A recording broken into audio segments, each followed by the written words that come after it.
बारिश का कहर। एक बार की बात है, रमेश नाम का व्यक्ति अपनी बीवी आशा और 7 साल की बेटी रिंकी और 9 महीने के बेटे पिंटू के साथ रहता था। जिंदगी एक पल में कितनी बदल जाती है, इसका सबसे बड़ा उदाहरण था रमेश।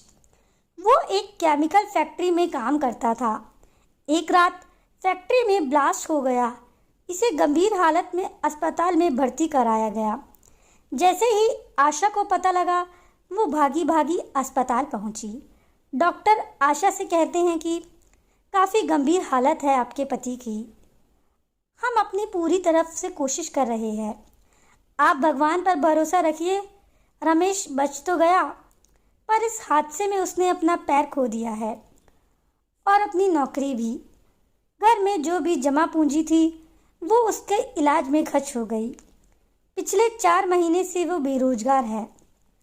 इन 4 महीनों में उसने नई नौकरी ढूंढने की कोशिश की, लेकिन एक अपाहिज को कोई भी नौकरी देना नहीं चाहता था। अब तो बारिश का मौसम भी शुरू हो गया था। इस मौसम में उसे एक जगह से दूसरी जगह जाने में बहुत दिक्कत होती थी, क्योंकि सड़कें पूरी तरह पानी से भर जाती। आज भी वो परेशान अपने घर लौट रहा था। रमेश चलते चलते मन ही मन दुखी होकर सोच रहा था कि आज भी मुझे काम नहीं मिला। सब लोग मुझसे नज़रें ऐसे चुराते हैं जैसे कि मैं कोई भूत हूँ। आप लोग ही बताओ, क्या अपाहिज के कोई जीने का हक नहीं है? क्या वो और उसका परिवार भूखा मर जाएं? रमेश बार बार की असफलता से परेशान हो चुका था। उसका मकान मालिक 3 महीने का किराया वसूलने हर दिन उसके घर आ जाया जाता था। साथ ही घर खाली कराने की धमकी भी देता था। कल शाम भी वो आखिरी चेतावनी देकर गया था। इधर घर में खाने के लिए अनाज का दाना भी नहीं था। पिछले 2 दिन से पूरे परिवार ने कुछ भी नहीं खाया था। उसे कुछ भी समझ नहीं आ रहा था कि अब वो क्या करे। वो ये सोचते सोचते जा ही रहा था कि तभी जोरों से बारिश शुरू हो जाती है। रमेश सोचता है, मुझे उस चाय की टपरी के नीचे जाकर छिप जाना चाहिए। कहीं बारिश से मेरी तबीयत खराब हो गई तो लेने के देने पड़ जाएंगे। वो चाय की टपरी के नीचे जाकर खड़ा हो गया। चाय की टपरी वाला चाय के साथ पकौड़े भी बना रहा था।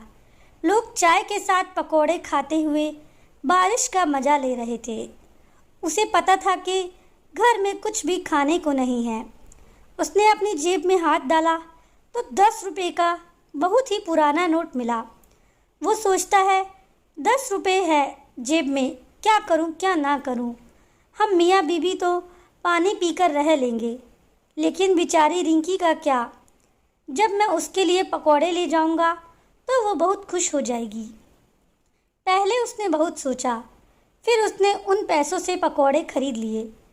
थोड़ी देर बाद बारिश बंद हो गई। फिर वो पकौड़े लेकर घर पहुंचा, लेकिन घर के बाहर पहुंचते ही उसने देखा, उसकी आंखों में आंसू आ गए। उसकी बीवी बच्चे घर के बाहर खड़े थे और उसका 9 महीने का बेटा पिंटू अपनी माँ की गोद में लगातार रोए जा रहा था। रिंकी सहमी अपनी माँ के आंचल पकड़कर खड़ी थी। उनका मकान मालिक उनका बचा कुचा सामान सड़क पर फेंक रहा था। उसकी बेटी ने जब उसे देखा तो वह भागते हुए रमेश के पास आई और रोते हुए कह रही थी, बाबा देखो ना, अंकल ने हमारे घर का सारा सामान निकाल दिया और वो हमारा सामान भी बाहर फेंक रहे हैं। अब वो मेरी छोटी सी गुड़िया थी ना, जो आप लाए थे, अंकल ने उसे भी नाले में फेंक दिया। रमेश ने अपनी बच्ची को चुप कराया और जाकर मकान मालिक के पैरों में गिर पड़ा। रमेश रोते हुए मकान मालिक से कहता है, ये आप क्या कर रहे हैं मालिक? इस तरह हमें बेघर मत करिए। मकान मालिक रमेश से गुस्से में कहता है, चुप कर, पहले 3 महीने का किराया हाथ में रख, फिर बात कर। रमेश रोते हुए कहता है, उसे मैं जल्द ही अपना सारा पैसा चुका दूंगा।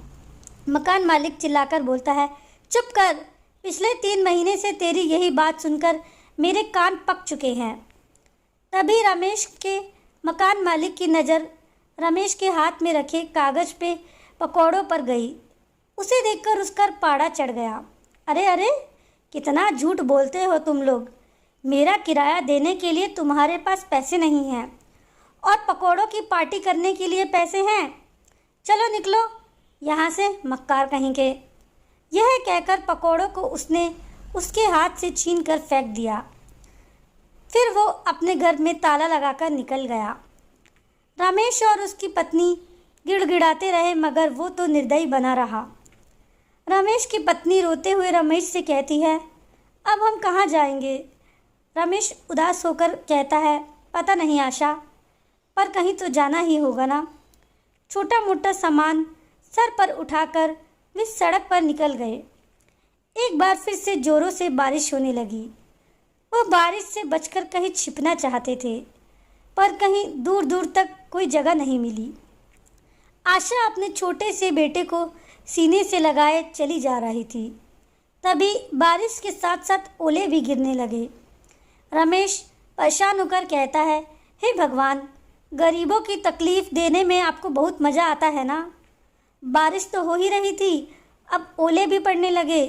लेकिन तभी रमेश की नज़र सड़क पर पड़े सीमेंट के पाइप पर पड़ी। उसने पत्नी और बच्चों को पाइप में छिपाने के लिए कहा, लेकिन पाइप तक पहुंचने से पहले दुर्भाग्य से ओले का एक बड़ा टुकड़ा रिंकी के सर पर गिर गया। उसके सर से खून बहने लगा और वह बेचारी जोर जोर से रोने लगी।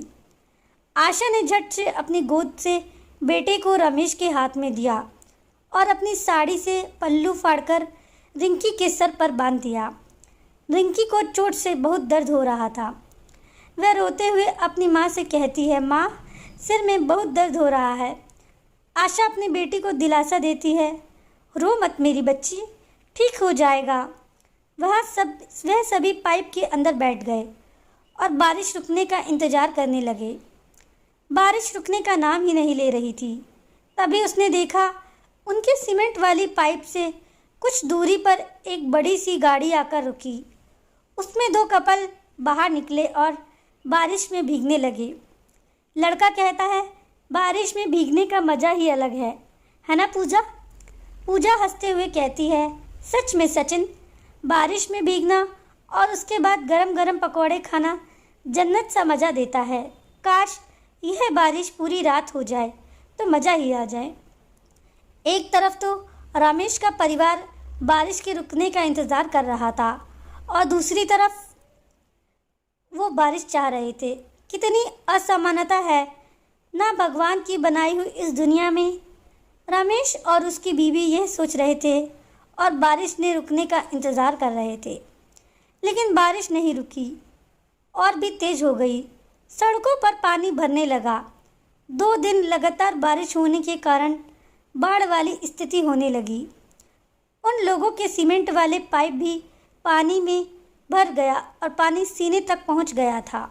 रमेश अपनी पत्नी आशा से कहता है, आशा, हमको बच्चों को लेकर किसी ऊंचे स्थान पर जाना होगा, नहीं तो हम सब डूब जाएंगे।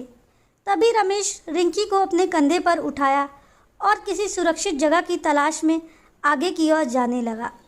तभी पानी का एक तेज बहाव आया और रमेश का नियंत्रण बिगड़ गया और वह गिर गया। रिंकी भी गिर पड़ी और वह पानी के बहाव से तेज चपाट में आ गई और पानी में डूबने लगी। रिंकी रोने और चिल्लाने लगी, पापा पापा बचाओ मुझे, मैं डूब रही हूँ, पापा पापा। एक तो 2 दिन से भूखा परिवार, ऊपर से बारिश का कहर। रमेश चाहकर भी अपनी बच्ची को नहीं बचा पाया और रिंकी पल भर में उसकी आंखों से ओझल हो गई। आशा रोने चिल्लाने लगी, रिंकी रिंकी, कहाँ हो तुम? हाय मेरी बच्ची। लेकिन रिंकी ने कोई जवाब नहीं दिया। आज रमेश खुद को बहुत ही असहाय महसूस कर रहा था। उनके पैर लड़खड़ा रहे थे और वह भी बाढ़ की चपेट में डूबने लगे। हालांकि तब भी उन्होंने हाथ पैर मारे, लेकिन भूख ने उन्हें कमज़ोर बना दिया था। दोनों एक दूसरे को पुकार तो रहे थे, लेकिन पानी का बहाव से वह पुकार अनसुनी हो रही थी। रमेश रो रो कर चिल्ला रहा था, आशा आशा, पिंटू पिंटू। लेकिन शायद मौत उनका अभी हाथों की रेखाओं में नहीं थी। तभी दोनों पानी में गिरकर बेहोश हो गए थे और पानी में बह जा रहे थे। तभी बाहर बाढ़ राहत कार्य वालों नज़र उन पर पड़ी और वे उनको तभी बचाकर अपनी नाव राहत शिविर में ले गए। डूबते हुए बच गए, लेकिन रिंकी के लिए रो रहे थे। रोते हुए आशा से कहता है, इस बार हम तीनों तो बच गए आशा, लेकिन हमारी रिंकी छीन लिया हमसे। वह दोनों अपने बेटे पिंटू को संभालते हुए रो ही रहे थे। तभी एक नन्ही सी बच्ची, जिसके हाथों में बिस्कुट और एक ब्रेड का पैकेट था, उनके पास आई और पीछे से आकर बोलने लगी, बाबा आप क्यों रो रहे हैं? आप लोग भूख लगी होगी ना, ये लीजिए ब्रेड खाइए, अंकल ने मुझे दी थी, मैं आप लोगों का इंतज़ार कर रही थी। वह आवाज़ रिंकी की थी। रिंकी को देखकर रमेश और आशा फूट फूट कर रोने लगे। रिंकी को भी राहत कार्य वाले बचाकर शिविर में लाए थे। अपनी बच्ची को जिंदा देखकर वह लोग ऊपर वाले से शुक्रिया अदा करने लगे और पूरा 1 महीना वह लोग राहत शिविर में रहे। उसके बाद सरकार ने उन्हें कुछ पैसे मुआवजे में दिए, जिससे वे नई जिंदगी की शुरुआत कर सके। आज रमेश चाय पकौड़ी की एक दुकान चलाता है और उसकी बीवी भी उसकी मदद करती है। उसकी ज़िंदगी पहले से बेहतर हो गई है। बारिश ने परीक्षा तो ली उनकी, लेकिन उस बारिश ने फिर से अपने पैरों पर खड़े होने का मौका भी दिया। दोस्तों, तभी तो कहते हैं भगवान के घर देर है अंधेर नहीं। हमें उन पे भरोसा करना चाहिए।